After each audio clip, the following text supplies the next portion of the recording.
tous, bienvenue sur News Sécurité, un des médias d'Agora Manager. Nous sommes en direct du Salon des maires et je suis accompagnée de Georges Fenech. Bonjour Georges. Bonjour chère Virginie. Alors Georges, je rappelle que vous êtes conseiller éditorial pour Agora Média et nous recevons sur ce plateau Michel Boyer. Bonjour.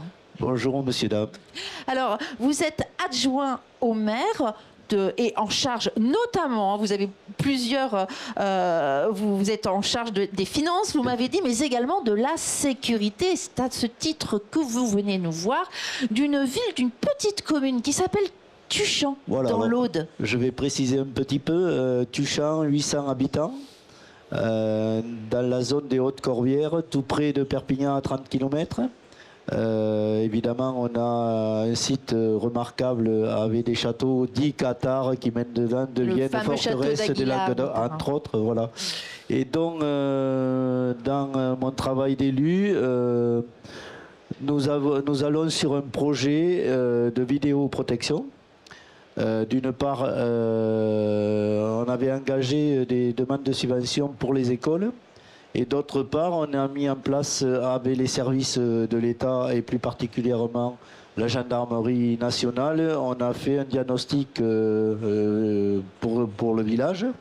Et à partir de là, on est en train de faire le choix avec plusieurs sociétés. En premier, protéger nos entrées de village.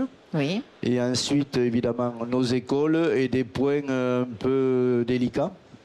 Évidemment, on est en attente des devis et voir comment on pourra mener à bien cette opération le plus tôt possible parce que nous sommes dans une zone, c'est difficile, je veux dire, peut-être pas de non-droit, mais où il y a beaucoup de délinquance due à la drogue. Alors effectivement, cela nous interpelle, hein, c'est ce que j'allais dire, je vous laissais terminer jusqu'au bout parce que une petite commune de 800 habitants, dans un endroit où on y va plutôt pour les vacances, qui nous semble tranquille. Comment est-ce qu'on en arrive là?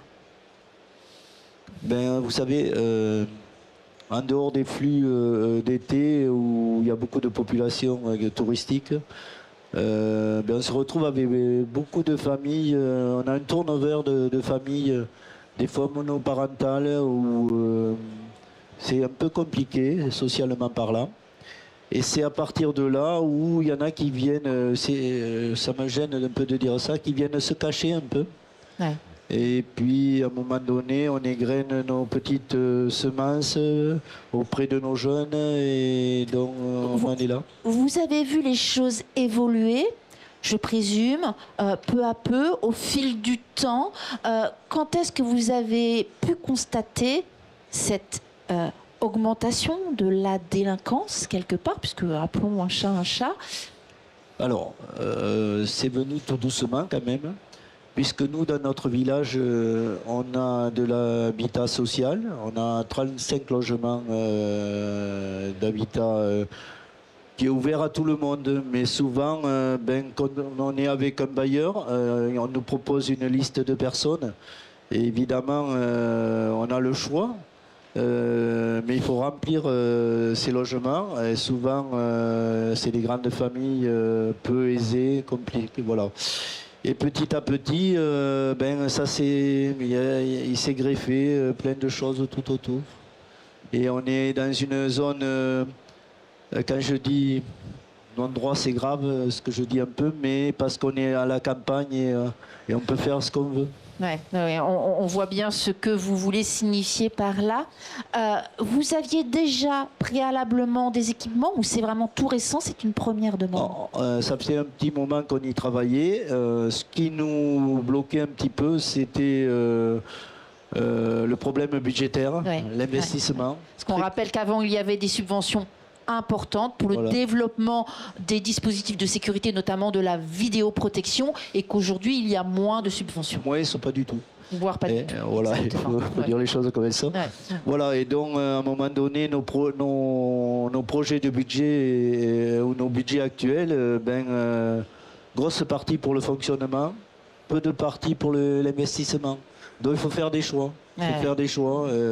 Donc on en est là, mais on a envie fortement de concrétiser ce projet de vidéoprotection.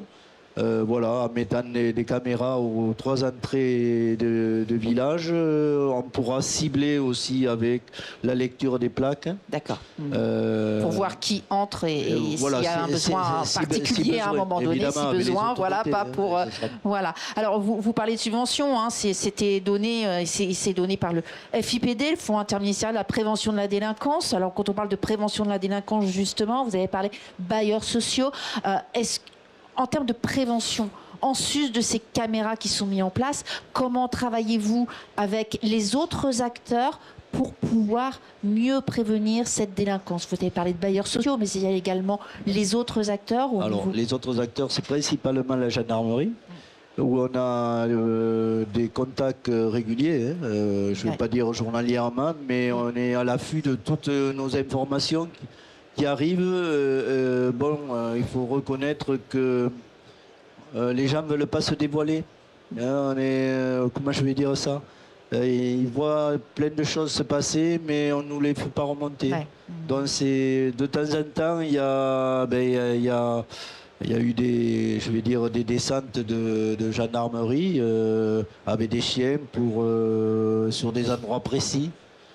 Mais qui n'ont pas donné grand-chose, entre parenthèses. Ouais. Mais déjà, il y avait l'action. Et quand il y a cette action-là, ça veut dire qu'il y a mobilisation.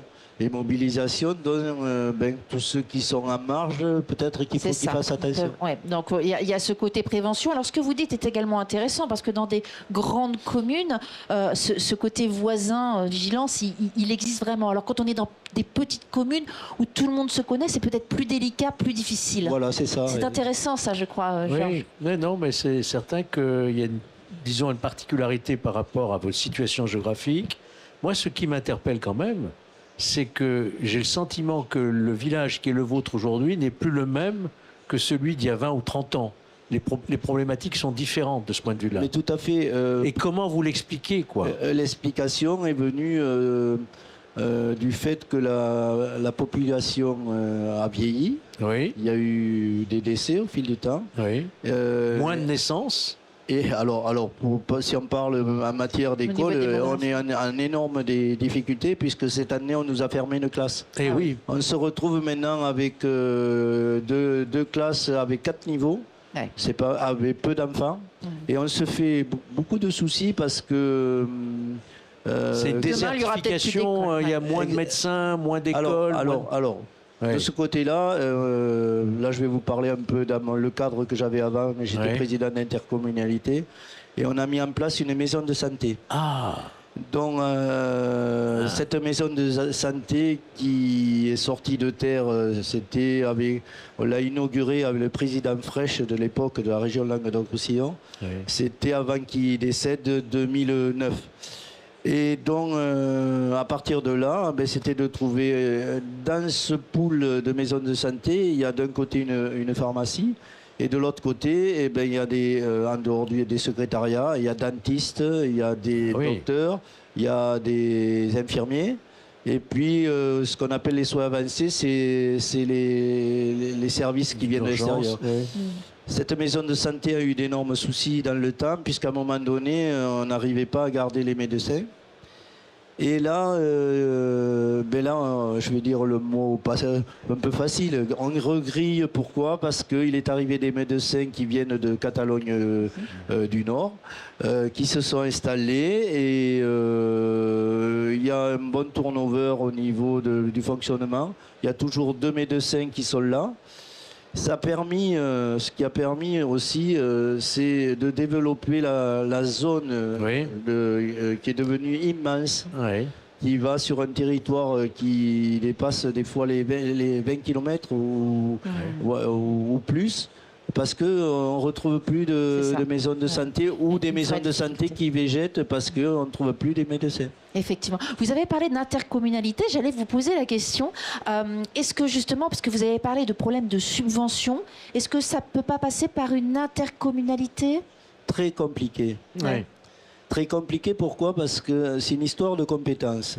Et l'intercommunalité où nous nous trouvons aujourd'hui, qui est Corbière-Salanque, qui est sur 2 départements. La vision, je prends des risques là. La vision du président en exercice, nous on est tout petit là, votre contrée, là, vous représentez tant d'habitants. Nous, entre Pia, Sals et là, et nous sommes en difficulté. Voilà. Oui, en fait, la difficulté d'une intercommunalité, lorsqu'elle prend en charge ces dispositifs, on le rappelle, il faut que tous les élus soient d'accord entre eux pour pouvoir prendre la bonne décision. C'est ça. Voilà. Voilà. Et puis, il y a la majorité. À la majorité. Et comme on est, nous, on compte pour 1 par village, que les autres, Pia comptent pour 12 ou 13, ainsi de suite. La majorité est déjà toute faite, donc on n'a plus rien à dire. Ouais. Excusez-moi. Non, Oui, mais on vous avez comprend à tout faire. Vous avez à oui, faire. on a, voilà, et on comprend tout à fait, et on est vraiment de tout cœur avec vous, et on vous soutient, et on suivra cette évolution. Mais je le voyais, en tout cas, merci. Merci à vous de m'avoir reçu. Sur ce plateau. Merci à vous tous de nous avoir suivis sur la News Sécurité.